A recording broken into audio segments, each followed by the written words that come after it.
आपके आपकी आंखें भर आई हैं, आप एकदम भावुक हो गए हैं। जब 9 साल का था भी उसका एडमिशन करा दिए लोग। लेकिन जितेंद्र पासवान की फांसी की मांग करता हूँ। जितेंद्र पासवान के लिए फांसी की फांसी मांग। की मांग करता हूँ। जितेंद्र पासवान नहीं होता तो मेरा बेटा आज होता। अच्छा, इकलौता बेटा था। इकलौता बेटा था। 2 दिसंबर 2021 की शाम एक घटना हुई थी जिसने सड़क से लेकर संसद तक को झकझोर दिया था। इस घटना की गूंज दिल्ली तक गई थी। आम जनमानस के जेहन में आज भी ये घटना याद है और वो घटना है अटल हत्याकांड।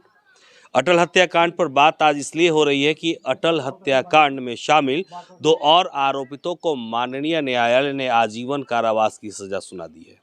इससे पहले 3 और आरोपी जो हैं उन्हें आजीवन कारावास की सजा हो चुकी है, जबकि कांड इसलिए भी चर्चा में है क्योंकि भोरे विधानसभा से जो प्रत्याशी रहे थे जितेंद्र पासवान, वो इसी कांड में बक्सर सेंट्रल जेल में बंद थे, जो सुप्रीम कोर्ट के आदेश पर बाहर आए। फिलहाल उन पर स्पीडी ट्रायल चल रहा है। सजा होने के बाद परिजन क्या सोच रहे हैं और क्या उनका कहना है, ये सब कुछ जानते हैं परिजनों से। कांड के सूचक तो आप ही थे। मैं नागेंद्र पांडे इस कांड का सूचक हूँ। मेरा भतीजा था वो। अच्छा, थोड़ी सी शुरुआत करते हैं घटना के समय से। ये घटना क्यों हुई थी? वो हम लोगों का अपना खेत है वहाँ जमीन जी, उसको जुतवा रहे थे जितेंद्र पासवान। जितेंद्र पासवान जुतवा खड़ा होकर के और मेरे चाचा के हिस्से में है। 19 लोगों के साथ मिल करके और ट्रैक्टर से जुतवा रहे थे। तो गांव के लोगों ने सूचना हम लोग को दिया, तो हम लोग यहाँ से सब लोग गए कि भाई आप हमारे काश्तकारी जमीन को क्यों जुतवा रहे हैं, ये मेरा अपना जमीन है।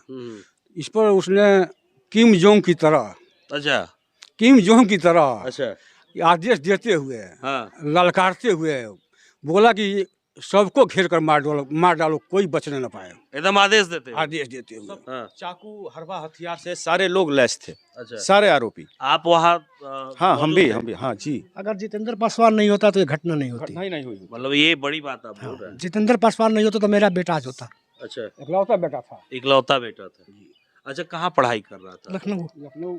आपकी आंखें भर आई हैं, आप एकदम भावुक हो गए हैं। जब 9 साल का था भी उसका एडमिशन करा दिए लोग। और वहाँ टॉपर विद्यार्थी था।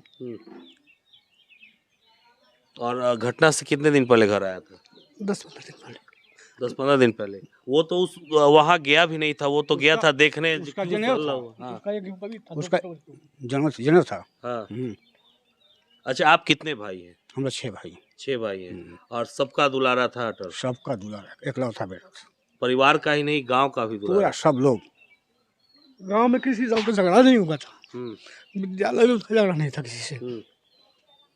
पहले आप थोड़ा सा धैर्य रखिए, ये जो घटना हुई बहुत दुखद है। अच्छा, ये बताइए, आज न्यायालय का एक फैसला आया है, 2 आरोपितों का आजीवन कारावास हुई है। उससे मैं संतुष्ट हूँ, लेकिन जितेंद्र पासवान की फांसी की मांग करता हूँ। जितेंद्र पासवान के लिए फांसी की मांग करता हूँ। स्पीड ट्रायल चल रहा है उसका? हाँ चल रहा है। आपको क्या लगता है कि ये जो घटना हुई थी, वो घटना कहीं ना कहीं राजनीति से प्रेरित थी? नहीं, सोची समझी साजिश थी? सोची समझी साजिश थी जितेंद्र पासवान। हम लोगों को बहुत जितेंद्र पासवान का ये काम है, हर गांव में जा करके उनको आत्मघाती दस्ता बनाना, उनसे पैसा लेना देना, हेन तेन ये सब करके जमीन अवैध जमीन को कब्जा कराना। तो उसको ये मौका मिला उन आरोपियों के द्वारा, तो उन पर ये काफ़ी दबाव बनाया, उनका साथ दिया। ये नहीं होता तो ये घटना ही नहीं होती। ये पूरा उन लोगों को 15-20 केस उसके ऊपर है। प्रशासन उसको। अच्छा, इसमें इस घटना के बाद कितने लोगों को आपने आरोपी बनाया था? जितने थे उतने को हम लोग आरोपी बनाए। 19 को। हाँ। कितने की गिरफ्तारी हुई? अभी तक फरार है। गिरफ्तारी तो एक ही व्यक्ति की पुलिस नहीं कर पाई, बाकी सिलेंडर किए और 8 अभी फरार चल रहे हैं। 8 अभी भी फरार है? 2021 की घटना और अभी तक फरार है? पुलिस उन पर कोई 82-83 की अभी तक पुलिस का रवैया इसमें ठीक नहीं रहा अभी तक। अच्छा, पुलिस का सहयोग जो है आपको उतना अपेक्षाकृत नहीं रहा। अगर अब तक वो हवालात में होते, न्यायालय उनको फैसला सुनाती। अगर डिमांड क्या है आपकी? अरेस्ट किया जाए, उनको न्यायालय में सुपुर्द किया जाए, न्यायालय फैसला जो देगी इनका मतलब इकलौता लड़का था। मुख्य इनका डिमांड है, चाहे हम लोगों का डिमांड है कि कम से कम जितेंद्र पासवान को इस केस में स्पीडी ट्रायल तो हो ही रहा है, उसको फांसी सजा हो। जितेंद्र पासवान को फांसी मिलेगी तभी हम नहीं रहता, इतना बड़ा जघन्य अपराध नहीं हुआ होता, बच्चा बच गया होता। अच्छा, ये इससे पहले इससे तीन हमारे और परिजन, हम्म, हमारे चचेरे भाइयों को भी चाकू से गोद गोद करके मरणासन कर दिया गया था। वो संजोग था कि बच गए। संजोग था, पुलिस डॉक्टर की सक्रियता से वो लोग बच गए, नहीं तो वो भी मारे गए। आप भी चोटिल हुए थे उसमें? हमको भी चोट लगा था, हमको भी बहुत मारे थे सब। लगा था, जो लगभग सबको लगा था, लेकिन 4 लोग को तो वो लोग हत्या ही कर दिए थे। एक एक आदमी को 10-10, 20-20 चाकू मारे थे सब। पोस्टमार्टम रिपोर्ट में है वो सब, सबका इंजरी है। ललकार ललकार शीश पे यही कर, कोई बच नहीं अच्छा, पाया। अभी कोई बच नहीं पाया। अभी तक कितने लोगों को सजा हुई है इसमें? अभी तक 5 लोगों को। किन किन लोगों को, जरा नाम बताइए। अभी अंगद विश्वकर्मा है, प्रेम खरवार है, राजकुमार खरवार है, और आज सिकंदर माझी को हुआ है, राकेश यादव को हुआ है। राकेश यादव हुआ। स्पीड ट्रायल किन पर चल रहा है? जितेंद्र पासवान और श्री राम भगत पर चल रहा है। श्री राम भगत कहाँ के रहने वाले? हमारे ही गांव का है। आप ही के गांव जी। के? अच्छा। एक चीज और बताइए कि जितेंद्र पासवान के लिए जिस तरह से आप लोग फांसी की मांग कर रहे हैं, अन्य आरोपियों के लिए जो फरार हैं उनके लिए गोपालगंज के एसपी से क्या कहना चाहेंगे? हम लोग यही कहेंगे माननीय पुलिस अधीक्षक महोदय से कि एसआईटी का गठन करें। बड़े से बड़े अपराधियों को पकड़, विदेशों से पकड़ कर ला दिया जाता है, और ये लोग कौन से बड़े लोग हैं अगल बगल में घूमते हैं सब गाँव में, इन लोगों को कम से कम गिरफ्तार किया जाए। आज आपके लिए आज तक पुलिस ने किसी परिजन को उठा करके उन लोगों का मतलब लोकेशन जानने की कोशिश नहीं किया है। आज न्याय पर पूरा भरोसा है? न्याय पर तो पूरा भरोसा है, न्यायपालिका पर ही भरोसा है। न्याय पर भरोसा है। पुलिस तो बिकती है, यही नरेश कुमार बिक गया जो यहाँ का डीएसपी था। क्योंकि इसमें 10-10 नामजद आरोपियों का नाम जांच में डाल दिया गया था। सब जांच करके जो घटना कर रहे हैं, आंखों से सारा लोग देख रहा है, जख्मी लोग देख रहा है, हम लोग देख रहे हैं, पूरा गांव देख रहा है। ऐसे 10 नामजद आरोपियों का नाम जांच में डाल दिया गया था, जिसको फिर पुनः जांच करते हुए सबको सत्य करार दिया गया है। पुनः जांच हुई।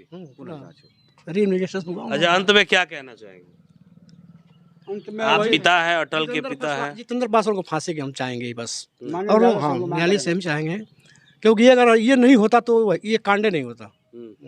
आज आपका इकलौता चिराग जो है रहता आपके बीच में। बिल्कुल, ये इकलौता चिराग रहता, और ये अटल के पिता थे, अटल के चाचा नागेंद्र पांडे जी यही कांड के सूचक भी थे। आज जो फैसला आया है, अटल तो इस दुनिया में नहीं है, इस परिवार के बीच नहीं है, लेकिन न्याय के लिए जो संघर्ष था वो अभी भी जारी है, और जो न्याय मिला है वो इनके चेहरे पर झलक भी रहा है। कुछ लोग जो फरार हैं उनकी गिरफ्तारी के लिए एसआईटी गठन करने की मांग एसपी से परिवार के लोग कर रहे हैं। अगर वीडियो गोपालगंज पुलिस अधीक्षक देख रहे हैं तो निश्चित तौर पर इस पर उन्हें आगे की कार्रवाई करनी चाहिए, क्योंकि परिवार न्याय की आस लिए उन्हीं के तरफ देख भी रहा है।